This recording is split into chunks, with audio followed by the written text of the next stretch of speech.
I tell people all the time, if you're trying to look at everything, you will see nothing. You have to ask yourself, do I look like a target when I dress like this in the area in which I live or where I work or where I'm traveling? Anything expensive? Check yourself. Nope. Any tattoos that are exposed that could be offensive? Ask yourself those questions before you walk out. It's probably the most important thing to be aware of, and that is yourself. I got cash, I'm looking in the crowd, and I got lucky. There was a guy with an AK-47, but he was looking at me with sympathetic eyes. I went ahead and gave him the international sign of peace, right?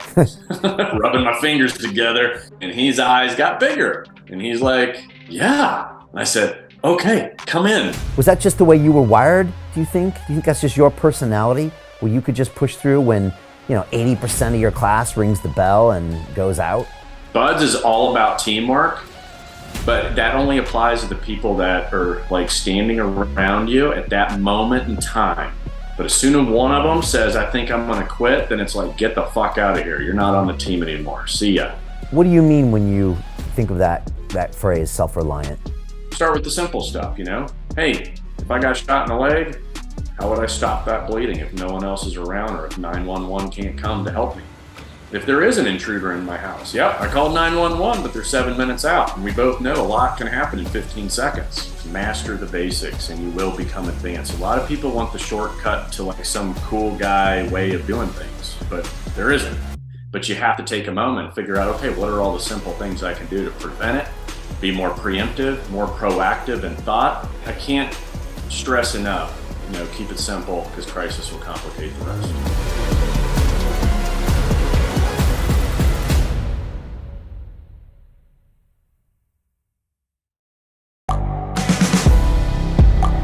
The world is changing. Inspiration is everywhere. It has never been so easy to connect, share, and bring people together. We're learning from others and finding the best in ourselves. Challenging our beliefs. Sharing our vulnerability. Overcoming our fears. Transforming ourselves so we can transform the world. How far can we go? This is London Real. I am Brian Rose. My guest today is...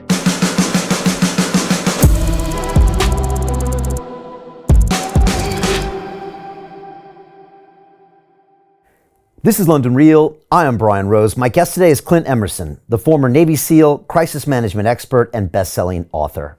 You spent over 2 decades conducting special operations with SEAL Team 6, considered the most highly trained elite force in the U.S. military, as well as with the National Security Agency before retiring from active service in 2015. Your expertise in counter-terrorist operations and as a surveillance expert earned you numerous awards for your leadership, including the Bronze Star Medal for heroic service to your country. As the best-selling author of the book series 100 Deadly Skills, you offer everyday civilians life-saving strategies, teaching how to survive and thrive in any circumstances. Your latest book, Escape the Wolf, details your total awareness system designed to help travelers identify and negotiate any potential high-risk situation. For 20 years, you operated by 2 strict codes. If you aren't cheating, you aren't trying, and it's only illegal if you get caught. Clint, welcome to London Real. Hey, thanks for having me, Brian. It's good to be here. Great to have you. I love those 2 codes, and maybe we can get into that shortly. I want to just jump in and ask you 2 questions. Is the world more dangerous, or are we just more unaware? Compared to like when you and I grew up to like say today, is it one of those things, or is it the other, or both? I would say first, it's just the media is more dangerous. But yeah, when you have such rapid communication and the ease of information flow, the internet made all borders basically gray or non-existent. So now you've got information flowing all over the place, and it does make you start to wonder, is it really that bad out there, or is it just the internet doing what it does best, and that is inflame anything it can possibly inflame to just create emotional reactions, clicks, views, you name it, right? So it's hard to get an accurate pulse. But if you're looking here in the States and metropolitan areas, yes, crime has gone up, violence has gone up. And it's no surprise, any of like guys that work for me on the pandemic side will tell you the virus is an indirect issue, even just saying virus, right? The real issue is the accordion effect later as it relates to the economy, and everything else that falls in line to include supply chain issues and everything else we keep hearing about. So I'd say right now, statistically, yeah, things are probably not great, and there's always room for improvement. Because I moved to New York City in 1993, and I remember Giuliani had just come in, and he was just cleaning house, and there was a cop on every corner, and he was going after the minor crimes, which he thought had a knock-on effect to the major crimes, and it became like, the safest it had ever been, to where it was like people didn't even recognize it anymore. And now it seems like it's going back the other way. I hear horror stories of LA. I mean, I'm from San Diego, but I hear stories in LA that I don't know if they're accurate, of people like walking into house parties and with guns and taking everybody's stuff and going into Apple stores and cleaning house. And I mean, crime is back on the rise. Is it back to the levels of like the 70s in some of those major cities? It seems like it's definitely higher than I've ever known it to be. And, and it's hard to like connect it, right? So at least, decades ago, you could connect it to, okay, the economy's at a certain place, or it's the heat of the summer, right? Violent crime is always higher in the summers. But lately it's like, well, what are we connecting it to? What's the foundation for it? Because you have plenty of jobs out there. You have all of these reported positivities going on. And it's hard to connect why the violence has gone up, other than, I think people definitely are more in tune or more stressed out, or, politics. I mean, we all know that here, like, geopolitically, things are really sort of in a turmoil, and have been for a couple of years, right? So I think that's really a big piece of what's been going on. Yeah. Let me ask you a specific question, because I'm here in London. This is the home of the former queen, now the king. This is where we drink tea and, we dress like I do. And yet, I think 2 weeks ago, right near here in the city of London, where I used to work actually as a banker, three guys were stabbed the other day in broad daylight, as these kids tried to take a mobile phone from some banker walking down the street. And the latest thing is these kids jump on these electric bikes. So again, there's like no traces. They rent them.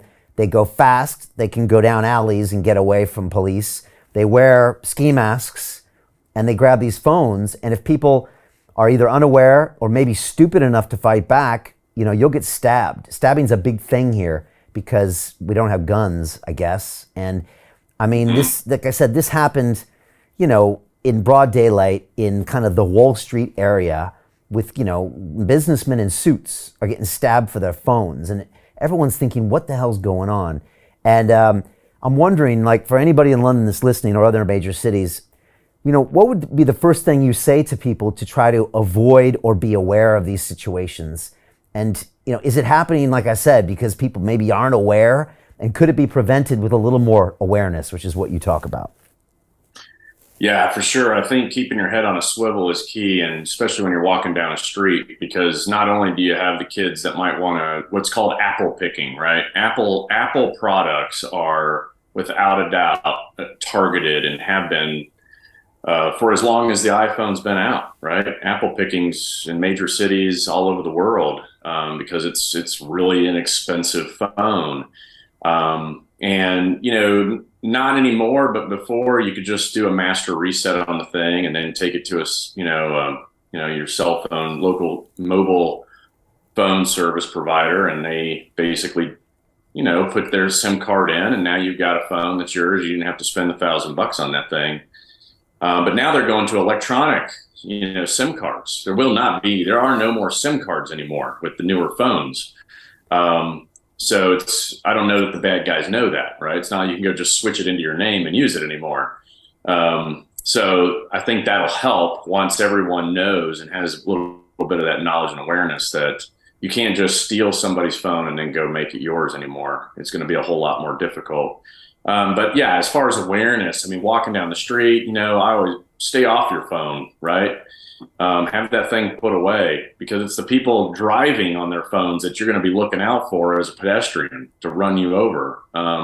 Especially if you're walking over bridges and any other channelized areas, you really got to have your wits about you, because that's a funnel in itself, and that's where bad guys like to attack. And that's the book concentrates solely on getting off the X. And the best way to get off the X is identifying them ahead of time and then going around them, right? So, those areas where there's high crime, or usually, the point from when you leave your residence and go to your vehicle, or when you leave work and go to your vehicle. I mean, these are all like your typical X's that are on the ground. And when I say X, that is the point in which bad guys feel they have the advantage. It's the point in which they're going to decide to attack you, because they feel like they have the element of surprise, stealth, right, and speed. And because they have those three things on their side, they'll be more successful. So if you start looking around and going, hey, where's the X? What's the best place in my pattern of life for someone to attack me?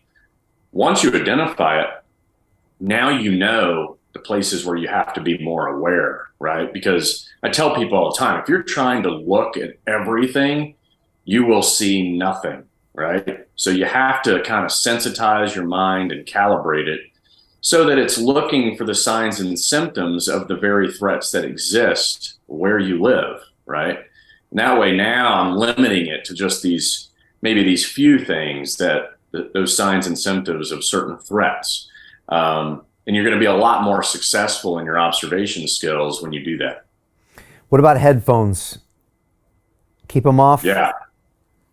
Yeah. I love to run with music. I think everybody does.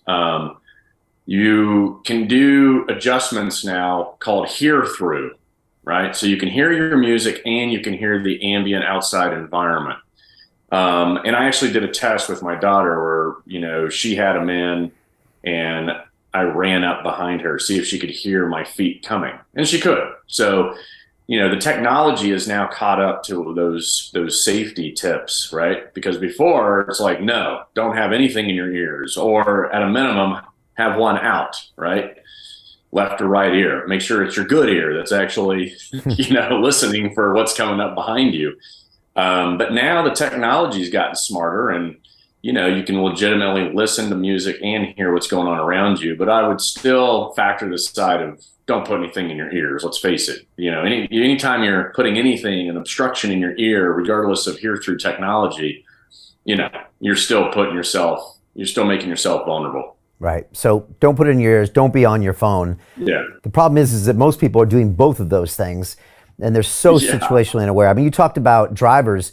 I mean, they've done tests, and drivers that texting is like worse than drunk driving. Like you're so impaired of your awareness, right? Yeah, I think people underestimate, it's distracted driving, I mean, it is way worse than being intoxicated. Because you're literally, your mind, your eyes, all of your senses are focused into one spot in the cockpit of your vehicle. So at least when you're substance impaired, your senses are still trying to work and still trying to see what's going on out in front of you, right? But when you're looking at your phone, your hand, your thumb trying to type, all the audibles you're listening for, all of your senses are taken away, and all it takes is that split second. Obviously, a good day goes bad real quick. Yeah, I've caught myself sometimes catching myself at how just unaware I am, and just thinking, wow, if somebody just wanted to jack me, it would not be hard. And I have to constantly check myself. I want to ask you about a couple situations. I went down to Rio de Janeiro, I think probably in the mid 2000s, and everyone told me, like, watch yourself down there. And I was pretty good most of the time, and I use the same techniques I kind of use in London as well. When I see like a group of young kids, what I do is I usually make eye contact with them. or at least in their general direction, and I just try to show that I'm doing boom, boom, boom, boom, boom, and I just let them know that I'm aware they're there if I have to, or I'm just kind of aware of what's going on. I'm swiveling, and I'm just trying to let everyone know that I'm looking. And I found that even though I'm not the biggest of guys, I feel like they say to themselves, you know what, I'm just going to wait for the old lady. I'm going to wait for the more clueless tourist, because I rarely had a problem. I mean, I did have a couple kids run up on me on the beach asking me for change, and I quickly realized they didn't want change. And my instinct was to run, and that was a great idea. And it worked out really well. But like, I use this technique in London and used to in New York, and it seems to work pretty good so far. Am I doing some things right, or am I doing some things wrong? I think if it's been working, then it's right. If you haven't found yourself in a bad situation, then keep doing what you're doing, right? I mean, the reality is confidence goes a long ways, and like you already mentioned, bad guys that either plan and conduct these criminal acts for a living, or the more opportunistic predators that just see a weak person and go, oh, I bet they got $5 or whatever, right?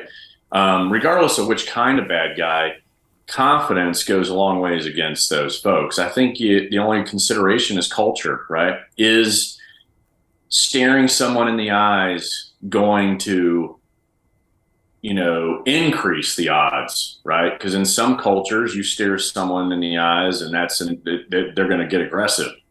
If you avoid eye contact, then, so I think for the scenario where you've got a gang of kids and you're looking at them, letting them know, hey, I see you, and you're walking with confidence and keeping your wits about you, I think that goes a long way no matter which country you're in. Yeah, it is a fine line for sure. And what I try to do usually is I try to just go bam, bam, bam, because I want the other ones to see I looked at the other ones, and I want them to be, I was like bam, bam, bam, and then I keep it going. And I just think that they're just going to be like, well, did he look at me? Did he look at them? And then it's just maybe not worth it. But I know what you mean. You might be in the one situation where you get the, what are you looking at? Yeah. And then, yeah, it looks like a challenge. Yeah. And then when you got 3 kids, you never know what the hierarchy is, what the background is. And one of them might not want to look bad. And then you might, stumble into something. You talked about awareness there. And in the book, you talk about the total awareness system, and you have various different awarenesses. You got the situational awareness, the personal awareness. You just mentioned the cultural awareness, which is really important. Third-party awareness, and then you kind of go into some other, interesting things in there. Can you break down at least some of those and explain what people need to know about that, and how you kind of qualify those? Yeah, so the background on total awareness, which is broken into those 4 pieces that you just, listed. I was traveling abroad, working alone on a regular basis, and in between deployments, I'd come back and I'd go to the NSA or CIA and all these agencies and say, I feel like I should have an education, like on being the gray person, the person who can blend in, the person when you're at the airport, the one you don't see walk by when you're sitting there waiting. We all do people watching.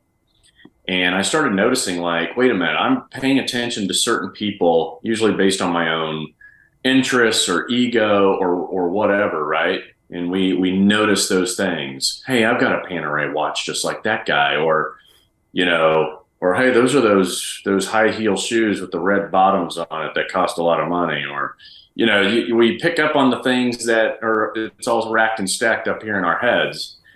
And in the meantime, you've got 100 people that just walk by behind those folks you didn't even notice, and why, right? And so I was noticing this, so I had assumed, okay, somebody in all the interagencies had to have put a course together or some kind of education to teach you how to blend in and be like that 100 people that just walked by that I never noticed. And I went knocking on a bunch of doors, and at that time there was nothing. And so then I started compiling my notes. My notes became a 3-ring binder, and then the 3-ring binder became Escape the Wolf, the book. And so through my travels, I was like, there's all this concentration on the situational awareness, but there's actually more to it. And so that's what I call total awareness, where you start with personal awareness. And this is projection and demeanor management, right? Like how you're dressed right there, how you project yourself in your Instagram videos, and how you show up to do this interview. You have a style, you have a thing that's yours, and it sets you apart from everybody else, right? And that's because on personal awareness and projection demeanor, it's our ego that dresses us in the morning because we do want to stand out. We want to be separate from everybody else. It's normal, especially here in America, right? So what you have to do when you're doing that, though, is go, all right, you have to ask yourself, do I look like a target when I dress like this in the area in which I live or where I work or where I'm traveling, right? So that goes back to anything expensive. Check yourself. Nope. Any tattoos that are exposed that could be offensive, like my big American flag, right? You cover them up. Is there any big logos, name brands, bright colors, right? So you got to just ask yourself those questions before you walk out. It's probably the most important thing to be aware of, and that is yourself, right? Because it's those third parties, right? So third party awareness is one of the pieces of total awareness that are going to observe it. That could be criminals, it could be law enforcement, foreign intel services, or what I like to always use because of the nature of the work I was doing. It's the grandma in the window that sits there at 3 p.m. every day with her cafe and chocolate and likes to watch everybody on the streets. And she knows everyone walking by on those streets. She knows what's normal and what isn't. And she's going to be the one to call her grandchild and say, hey, there's a stranger walking through our neighborhood right now. And he happens to be Al-Qaeda, right? The grandson. Right. So for me, third party awareness was the most important aspect. And so how can I control it? How do I control people I don't even know? It starts with personal awareness, then cultural awareness, right? I can control what I wear. Now I can control how much education I get about the area I'm going, the do's and don'ts, the social protocols and norms, the mannerisms, all of that, right?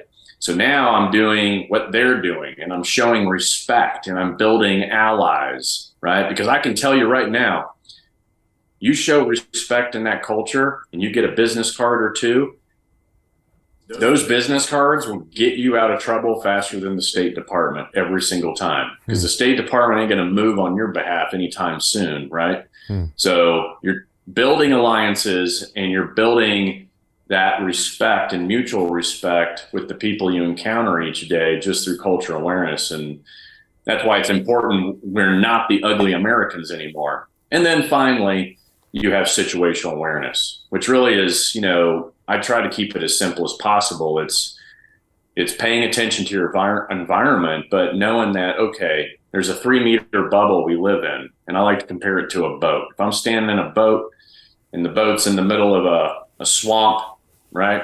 And you've got alligators in your boat, you got alligators just outside the boat, and then you got the alligators that are inbound. So how you observe and how you deal with things is basically like, what can touch me and what's in arm's reach is first, then just outside arm's reach, and then beyond that, right? And if you scan your environment and look at things that way, you're taking a little bit more control, right? And so by doing personal awareness, cultural awareness, and keeping your head on a swivel, now you're taking control of that third party piece, which if you don't observe the other three, then you're just kind of taking chances when you walk out the door. I like the alligator. So you first make sure there's none in your boat. That's the 3-meter piece, or that's the 1-meter piece? And then it's like if they're outside the boat, still something to be worried about. And then again, if they're inbound, it's still something to think about. Like you're in a potentially dangerous neighborhood where anything could happen, but at least it's not immediate. Exactly. Yeah. And then the other variable here is the element of surprise, right? We can have our seatbelt on, a full tank of gas, paying attention, following all the traffic safety laws, and still get T-boned in the intersection by an idiot, right? So the element of surprise is the piece that, you're definitely always trying to counter and look for and observe when you're, trying to be more aware. It's really interesting, Clint. You said, like you're taking me, for example, and yeah, I mean, I'm dressed to get attention. And like you said, a lot of people are. And you mentioned my Instagram. I was just in Dubai and I was hanging out with a bunch of crypto influencers. And one of them's from Sweden. He's a big influencer, worth, over 100 million probably. And he's like, I don't go back anymore because of the crime. And I was like, what do you mean the crime? And he's like, people came and took my stuff in 3 different occasions. And he found out it was probably because he posted where he was going on Instagram. So, Yeah. right?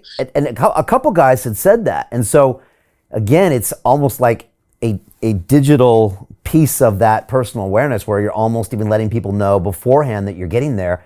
And it literally, there were dudes in Stockholm that were waiting for him. They saw his post, so they watched a hashtag. They knew he was going to be there. He drives a Bugatti. They're thinking, you know what, this is going to be a good score. And it happened like repeated times to where he was like, all right, this is now a digital personal awareness as well. Have you heard of that before? No, you nailed it. And I mentioned in the book, like every piece of total awareness applies to the cyber world, right? So personal awareness, situational awareness, all of it, right? Third party, right? You've got trolls watching, waiting to just make a dumb comment, and then you've got criminals watching and waiting because you're posting things real time. In the book, I also discussed, give yourself, never post real time. In fact, give yourself a 72 window or beyond. Put that 72-hour delay in your social media calendar, right? So that you're always 3 days ahead of where you were the day you're posting, right? Yeah. So it's not rocket science. It's pretty easy. It's just people get excited and they want to share what they're doing right now, or they're at a convention and everybody else is sharing that they're at the convention. But it's probably just best to wait, right? And then turn off all your location settings and, all the stuff you hear about. Yeah, I ran to be mayor of London in 21, and I was trying not to, post any pictures where I lived, and then we ended up getting some death threats, and it's just like, you're like, man, I mean, you really have to be smart and careful. And again, even if it wasn't a legit threat, it can do just as much damage, right, to the family and the psychology and the team, whether it is or it isn't. So it's, again, another just a good example of being aware of that maybe third-party awareness, but now digitally as well, Yeah, no doubt. I mean, I think it's probably more important because we're so leashed to technology, right? I mean, it's a constant, necessary evil now. There was a time, right, as technology started to emerge, you'd be like, I'm not using that crap. But I mean, now you have, especially social media, right? It was just individuals on there. And then Fortune 500 started opening up accounts. And then you're like, holy crap, now if you don't have an account, you're the weirdo, right? So, yeah. I must say, I was surprised that there would be kind of, criminals that would follow one of these crypto guys and when he was coming to town to go specifically to jack him. I was like, wow. But, probably makes sense now that I think about it. You used an acronym THREAT in your book as well. And I was wondering if you could tell us what it talks about, because I guess you're trying to look at some of the different risk assessments like health and environmental and raid and terror threats. But yeah, I mean, why do you use that acronym and how is it helpful? Yeah. So, while once again, translating, a military career and how can you give civilians kind of sort of the same skills, the THREAT acronym is a way of creating your own threat intelligence report before you go do anything, especially, traveling abroad or here in the States. If you're just going from Dallas to New York, it's a good idea to do it, right? One, it's sensitizing you to anything you could potentially face when you get there. Getting you educated, and also when you actually take 10 minutes, that's all it takes, right? You write threat, THREAT, vertically on a piece of paper, and then you're going to go Google technical threats, New York, right? And technical threats is, all your cyber stuff, audio, video tracking. And if you hit, news, do a quick run, like what's some of the tech threats that have been going on or tech crimes. And then you can hit scholarly stuff, the academia side, right? And get the real fact-filled reports, if there are any, on that particular threat, particular city, right? So THREAT. So technical threats, health threats. R is raids, robbery, ransom, which are your most violent crimes. And then you have environmental threats. So that's all your natural disaster. Like here in Dallas, we're about to have, tornadoes all day. And then A, agencies working against you. So that was a big concern for me, and should be for anybody who has any kind of intellectual property on their devices, or they travel for a big company. And then, of course, the last T, the threat that's never going away, terrorism, right? We don't hear much about it right now, but it always goes full circle. So you want to always make sure you're staying in the loop on it. But once again, you're just creating a nice little threat report for yourself. You spend 10 minutes Googling each of those threats for the place you're going, and you'll be better for it, right? It'll lead to more questions, which will lead to more answers. Now you're a whole lot more prepared. And like I was talking about at the beginning, you can't look at everything, right? You'll just end up blind. So by doing that threat report, you're sensitizing, okay, now I know what to look for. Now I know what to do. You're reading news, you're reading scholar reports that kind of give you the answers ahead of time. And, then you'll have a much more confident, safer trip. And that's really the goal, is give yourself that confidence so that you're not, over sensitized by being in a new environment, right? We all end up that way. You go to a new country, you're not paying attention to anything. You're just trying to figure out what the hell's going on and taking in all the new noises, new languages, new everything, right? So I'm trying to decrease that a little bit by getting educated before you go. It's funny. I think I did a poor man's version of threat when I remember I was here in London, and it was like '05, and I decided to take a trip to Beirut. I thought that would be kind of cool. And I remember asking my travel agent, I'm like, is it safe to go to Beirut? Now, I guess that was the last T, terrorist. And he came right back at me and he said, is it safe to be in London? It's like, and he had a good point. I mean, we just had, a couple years after that, we had bombings in the subway. Then we had guys driving down vehicles down London Bridge, stabbing people, fake explosion vests. And it's funny because a lot of people used to think terrorism was abroad. And then you got these lone wolf attacks, Oklahoma City bombings. And I mean, you have to assess it even domestically, that last T, right? Yeah. I try to shed a little bit of reality on folks, right? Number one, general statement. What used to be the wrong place at the wrong time is now any place, anytime. So the stereotype of the Middle East or down in South America with crime and kidnappings and this and that, are there case studies? Were there times when it was really bad? Yes. But these days, I mean, anything goes anywhere you're at, and you have to keep that in mind. And as it relates to like the terror piece, I mean, how do we define terror anymore, right? Mass shootings is terrorism, right? And they're happening every day here in the United States. Yeah.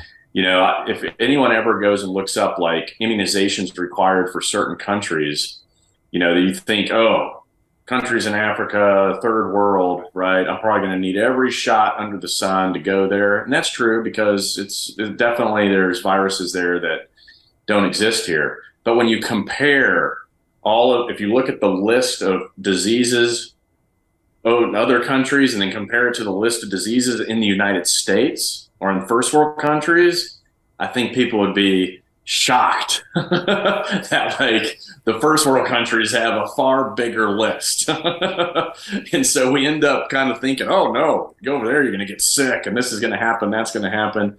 But the reality is, here in our own homes, we're surrounded by plenty of freaking diseases that we don't even care about. We walk out the door each day. So yeah, the stereotype stuff is, I think, just that.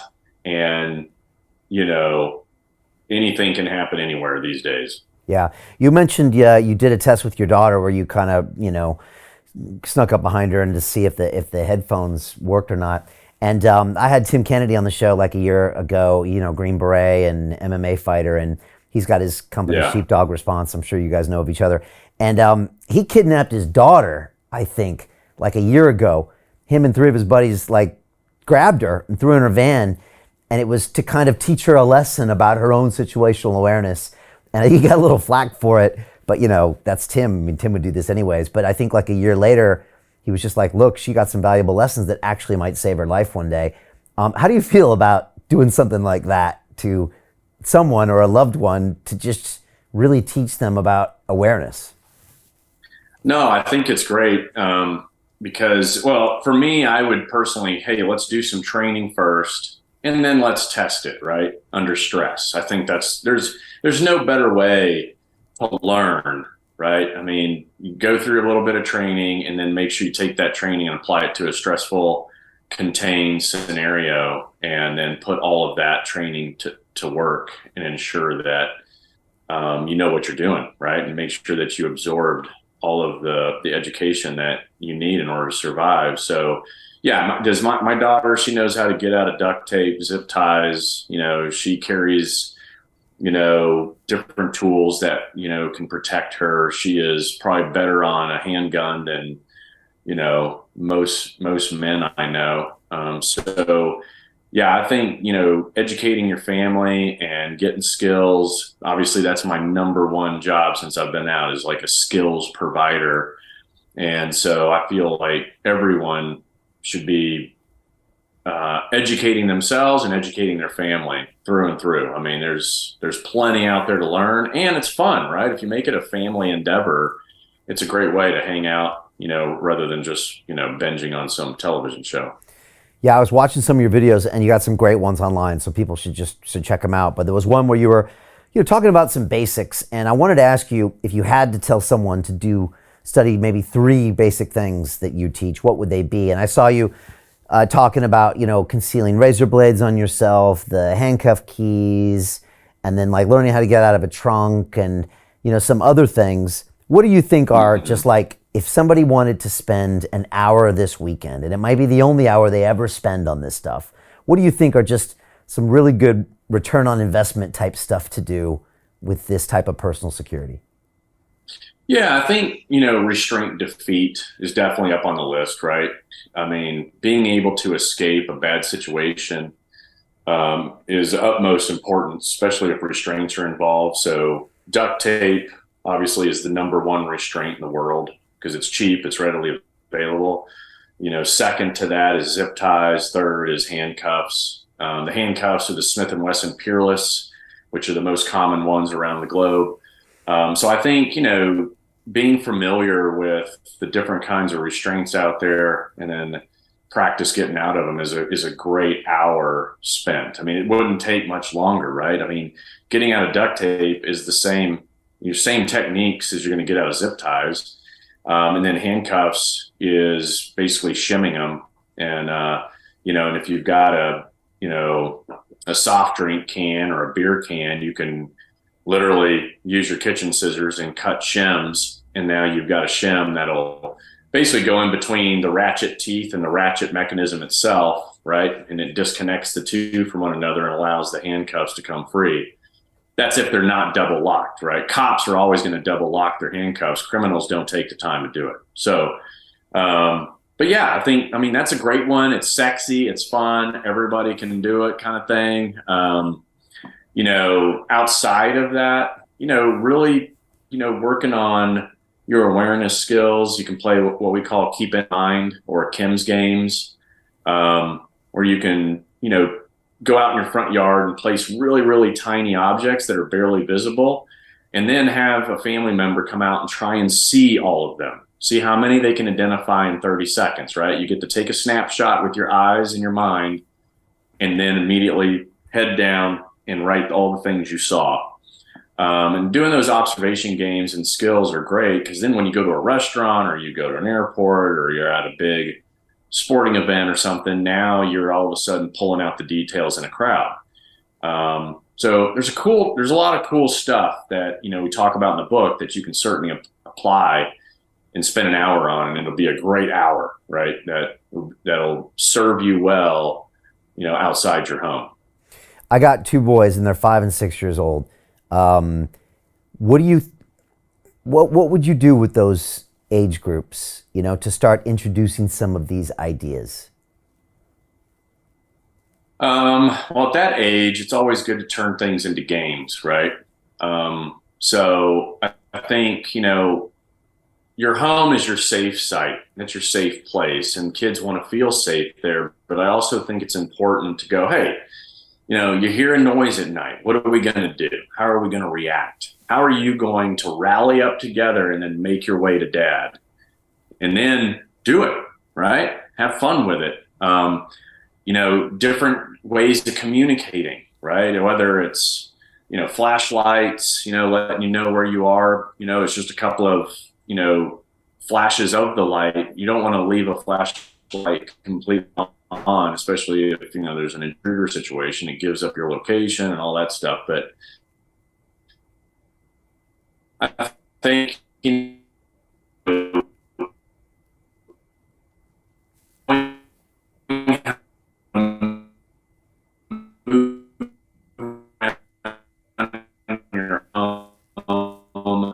the middle of the night can blueprint better than anyone else your location, right?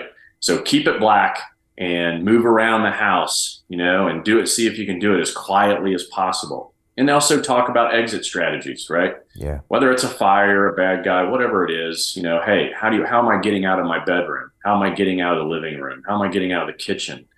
So I think that's for that age group, whether boys or girls, like doing that kind of stuff and making it fun. Once again, it's going to give you peace of mind too. Okay, now my kids know what to do, right? Yeah. I still worry to this day sending my daughter off to college. Like, did I really prepare her the best I could? Is there something I forgot that could potentially happen to her, and I'll be hating myself later that, oh my God, I can't even believe I didn't talk about that with her, right? Yeah. So give yourself a peace of mind, parents, and have fun with your kids and do these exit strategies and, fun games, if you will, that will allow them to, escape the wolf. Yeah. I'm going to do that. And definitely with some basics as far as fire escapes, what happens if this happens, and then, people knocking on the door. I'm going to be running through that, I think, this weekend. You've got something called there's something called an OODA loop, which I think stands for observation, orientation, decision, action. And then I read some story about you that I thought was really interesting, and I don't know if it involves one of these loops, but I think you had been dropped into some unnamed country and had gotten some basics from the embassy, like a wad of cash, a mobile phone, and a handgun. And you're in a car, and you find yourself in a situation with a lot of people angry surrounding your car, and you had to make some very important decisions, not obvious decisions, in order to get out of there alive. I was wondering if you could just talk about that and the decisions you make, because it's almost like a crazy puzzle, because you could have easily made some wrong decisions that would have felt right, that probably would have gotten you killed.